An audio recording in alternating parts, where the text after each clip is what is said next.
You're not imagining it. If you've been watching your screens today, you can feel the air change.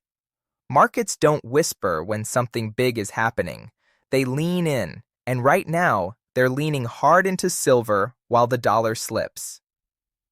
I want you to pause your scroll for a second because this isn't noise. This is rotation in real time. The kind you only see when money gets nervous. The kind you only notice early if you know what to look for. And if you stay with me, I'm going to show you exactly how you can spot this kind of move next time before it hits your feed. Silver's up nearly 4% in a single session. The dollar index is sliding. And if you're holding precious metals right now, you're watching your position validate in ways the mainstream won't explain for another 48 hours. Are you watching closely? Because your job isn't to react to the headline. Your job is to understand the machinery underneath it. Now, before I explain what caused this, let me teach you something most people don't really internalize about markets. You don't just watch prices, you watch behavior. You watch where capital feels safe. You watch where capital feels scared. Think of it like being in a crowded room. When people are relaxed, they spread out. They're comfortable. They're willing to explore. But when something spooks them, they cluster near the exits. They move toward what feels familiar, what feels solid. Right now, you're watching investors cluster. You're watching them drift toward assets that feel like shelter.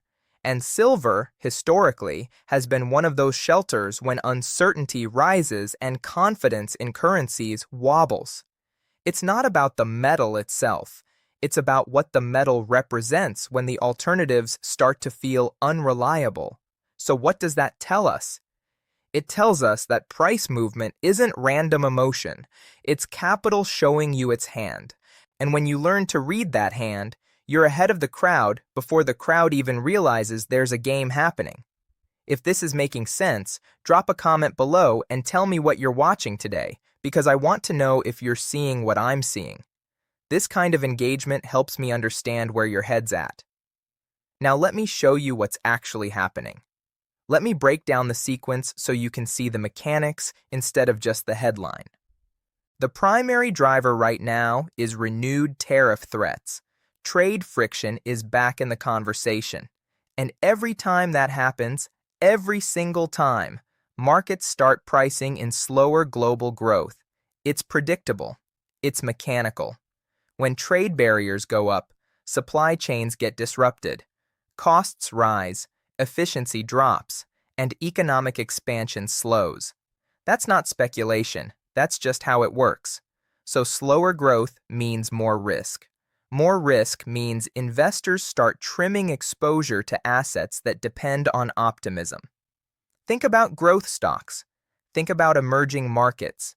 Think about anything that needs a rosy future to justify its valuation. That's the first domino. When uncertainty enters the picture, those positions start getting lighter. People don't dump everything at once, but they start hedging. They start rotating. The second domino is the dollar weakening, and this is where it gets really interesting. When the dollar drops, commodities priced in dollars, like silver, automatically become more attractive globally. That's not sentiment, that's math. If you're holding euros or yen or yuan and the dollar gets cheaper, your purchasing power for dollar-denominated assets just increased. Silver becomes less expensive in your currency. So demand ticks up from international buyers. It's mechanical. It's structural. Now here's what makes this move so compelling. When fear rises and the dollar falls at the same time, you get convergence. You get validation from two directions. Domestic investors are seeking safety. International investors are seeing value. Both groups are moving capital into the same place, and that's why you're seeing inflows accelerate instead of fade. Now add a third layer, because this isn't just a two-variable equation. Central bank policy expectations are shifting too. When tariff fears rise, the market starts pricing in the possibility that the Federal Reserve might need to respond. Maybe they pause rate hikes. Maybe they pivot to cuts sooner than expected. And when rate expectations soften, real yields drop. Real yields are what you earn on safe assets after inflation. When those drop, the opportunity cost of holding non-yielding assets like silver shrinks. Suddenly, silver's not competing against a 5% treasury yield. It's competing against lower returns. That makes it relatively more attractive. So you've got tariff fears pushing investors towards safety, you've got dollar weakness creating purchasing incentives, and you've got shifting rate expectations reducing the penalty for holding precious metals. Three forces converging at the same time. But here's the part that should make you nervous in a productive way. This rotation is often early. By the time everyone agrees on the narrative, by the time CNBC is running silver coverage all day and your uncle's asking you about precious metals, you've usually missed the cleanest part of the move. The best entries happen when the story is still forming, when the pieces are visible but not yet obvious, when you have to connect dots instead of just following arrows. So ask yourself, are you reacting to headlines or are you reading behavior? Because if you're waiting for certainty, you're sacrificing opportunity. This is the exact same playbook you've seen before if you know where to look. Go back to periods of trade tension in the past decade and you'll notice the pattern. Safe havens catch a bid. The dollar loses some of its shine. Precious metals start moving before the broader crowd even processes the implications. In 2019, when trade uncertainty escalated between the US and China, silver quietly started building momentum before risk assets fully understood what was happening. It wasn't dramatic at first. It was subtle. But if you were watching capital flow instead of just price charts, you saw money rotating into defensive positions early. Then in early 2020, before pandemic panic fully erupted, you saw similar early rotations. Gold and silver started moving in January and February, while equities were still hitting all-time highs. The smart money was hedging before the crisis became obvious. And if you go back even further, to 2011 and 2012, when European debt concerns were escalating, the same pattern played out. Precious metals rallied during periods of heightened uncertainty, even when mainstream sentiment was still fairly complacent. When you zoom out, you see that these moves aren't random. They rhyme. The larger story is that markets telegraph stress through subtle shifts long before the drama becomes obvious. It's like watching storm clouds gather before you feel the first raindrop. The information is there. You just have to be looking at the sky instead of staring at your feet. Every time the macro environment gets cloudy, every time currency confidence wobbles, every time trade tensions flare, you see this same defensive rotation, and the investors who understand that pattern are the ones who position before the move, not after it. Now let me be skeptical for a moment because I want you to hear independent thinking, not just hype. Could this rally in silver fade just as quickly as it arrived? Absolutely. Markets love to overshoot. Headlines can cool down. Politicians can walk back threats. A tough tariff statement today can become a negotiation framework tomorrow. Liquidity can rotate again just as fast as it arrived. There's also always noise traders chasing momentum who can exaggerate short-term moves. They see silver up 3% and they pile in without understanding why, and when the move pauses, they panic out. That creates volatility that has nothing to do with fundamentals. Could this be a head fake? Could this be a temporary spike that reverses next week? Yes, it could be. I'm not going to sit here and pretend I have a crystal ball. But here's the thing. It doesn't actually matter whether this specific move extends or retraces in the short term. What matters is that you understand the pattern. What matters is that you recognize the mechanics. Because even if this rally cools off, the next time you see tariff fears plus dollar weakness plus shifting rate expectations, you'll know what to watch for. You'll know what the early signs look like. So no, you shouldn't assume every spike is a new era. You shouldn't get emotional about any single day's price action. But here's what you should do. You should focus on what you can control, which is how you interpret signals, not how you predict outcomes. You build process, you build pattern recognition, and over time, that compounds into edge. There are probably three types of people watching this right now. Maybe you're the active trader who's already scanning charts and asking yourself if you missed the entry. You're looking at the 4% move and wondering whether there's still room or whether you're chasing. If that's you, let me tell you something. Your edge isn't in chasing price. Your edge is in understanding structure and waiting for confirmation. If silver can hold these gains and consolidate, if it can build a base here instead of immediately reversing, that's your confirmation. That's when you know this wasn't just a spike, it was the beginning of a trend. Don't chase green candles. Wait for the structure to validate the move. Be patient. Let the market prove itself to you. Maybe you're the long-term investor who's wondering whether this changes your allocation. You've got a diversified portfolio, maybe some stocks, some bonds, maybe a little gold already. You're not trading daily moves, you're thinking in quarters and years. If that's you, the takeaway isn't panic. The takeaway is perspective. Do you understand how macro risk affects your portfolio? Because if tariff fears escalate and risk assets sell off, having exposure to assets that move inversely or independently can smooth your returns.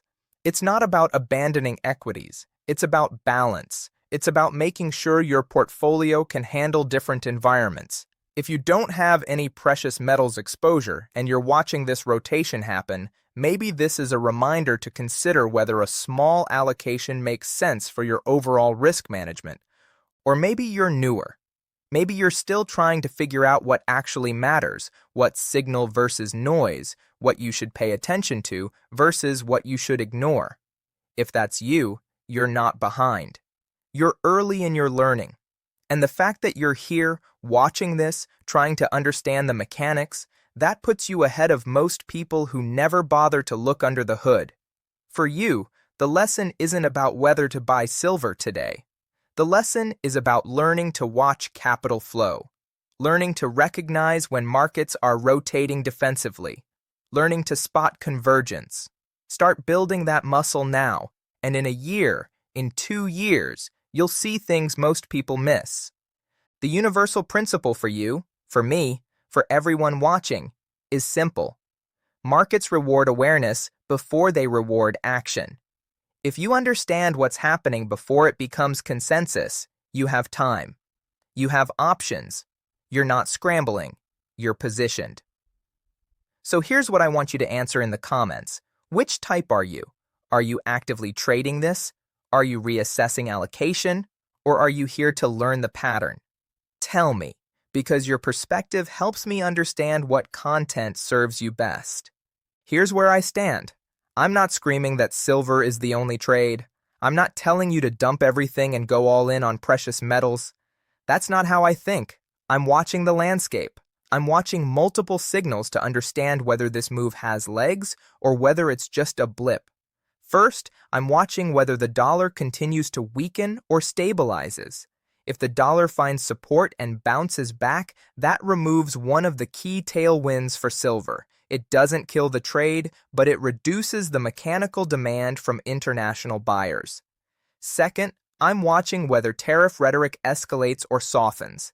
If we get more aggressive language, more concrete policy announcements that keeps uncertainty elevated and keeps defensive positioning relevant. If the talk cools down and we shift back to negotiations, fear subsides and risk appetite can return. Third, I'm watching whether inflows into precious metals stay consistent or start to stall. You can track this through ETF flows, through futures positioning, through mining stock performance. When those signals stay aligned, it tells you the move is structural, not just emotional. And fourth, I'm monitoring how broader risk assets respond. If equities start selling off, if volatility picks up, that validates the defensive rotation. If stocks shrug off the tariff concerns and keep grinding higher, it suggests the market isn't taking the threat seriously yet, and the precious metals move might be premature. Based on my analysis, this move in silver today was mechanical, not speculative. It was structural behavior responding to real inputs. Tariff fears are real. Dollar weakness is measurable. Rate expectations are shifting. Those aren't narratives, those are data points. The fundamental picture for precious metals hasn't radically changed overnight, but the immediate tactical picture has improved. When you've got multiple tailwinds converging, when you've got both safety demand and currency dynamics working in the same direction, the environment becomes supportive. That doesn't guarantee the move continues, but it does mean this wasn't random noise. If history rhymes and trade uncertainty persists, the move that follows could extend well beyond today's gains. I'm not making a price prediction. I'm not telling you silver's going to 150 or 200. I don't know.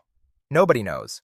But what I do know is that when macro conditions support defensive assets, those moves tend to persist longer than most people expect. They don't reverse the moment the headline fades. They build momentum.